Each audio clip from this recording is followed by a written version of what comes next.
സംസ്ഥാനത്ത് 52 ദിവസം നീളുന്ന ട്രോളിംഗ് നിരോധനത്തിന് നാളെ അർദ്ധരാത്രി മുതൽ തുടക്കമാകും. നിരോധനകാലത്ത് മത്സ്യത്തൊഴിലാളികൾക്ക് റേഷൻ ഉൾപ്പെടെയുള്ള സൗകര്യങ്ങൾ എത്തിക്കുമെന്ന് ഫിഷറീസ് വകുപ്പ് മന്ത്രി സജി ചെറിയാൻ റിപ്പോർട്ടറിനോട് പറഞ്ഞു. നാളെ അർദ്ധരാത്രിക്ക് മുൻപ് അന്യസംസ്ഥാന ബോട്ടുകൾ കേരള തീരം വിട്ടുപോകാൻ കളക്ടർക്ക് നിർദ്ദേശം നൽകിയതായും നിരോധനം ലംഘിക്കുന്ന ബോട്ടുകൾക്കെതിരെ നടപടിയെടുക്കുമെന്നും മന്ത്രി അറിയിച്ചു. നാളെ രാത്രി 12 മണി മുതൽ ജൂലൈ 31 അർദ്ധരാത്രി വരെ 52 ദിവസമാണ് സംസ്ഥാനത്ത് ട്രോളിംഗ് നിരോധനം ഏർപ്പെടുത്തിയിരിക്കുന്നത്. എല്ലാ തീരദേശ ജില്ലകളിലും 24 മണിക്കൂറും പ്രവർത്തിക്കുന്ന ഫിഷറീസ് കൺട്രോൾ റൂമുകൾ പ്രവർത്തനം ആരംഭിച്ചു. മത്സ്യമേഖലയിലെ വിവിധ ട്രേഡ് യൂണിയൻ നേതാക്കളുമായി ഫിഷറീസ് വകുപ്പ് നേരത്തെ തന്നെ ചർച്ച നടത്തി നിർദ്ദേശങ്ങൾ നൽകിയിട്ടുണ്ട്.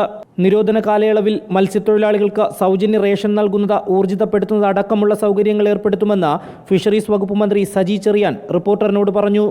പരമ്പരാഗത മത്സ്യത്തൊഴിലാളികൾ നടത്തുന്ന മത്സ്യബന്ധനം ഒഴികെയുള്ളതെല്ലാം ട്രോൾ ബാനിൻ്റെ ഭാഗമായി നിരോധിക്കപ്പെടും.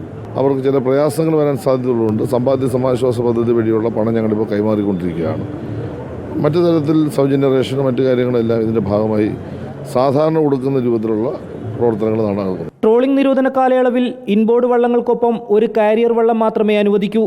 അന്യസംസ്ഥാന ബോട്ടുകൾ ട്രോളിംഗ് നിരോധനം തുടങ്ങുന്നതിന് മുമ്പ് കേരള തീരം വിട്ടുപോകുന്നതിന് ബന്ധപ്പെട്ട തീരദേശ ജില്ലാ കളക്ടർമാർ നിർദ്ദേശം നൽകിയിട്ടുണ്ട്.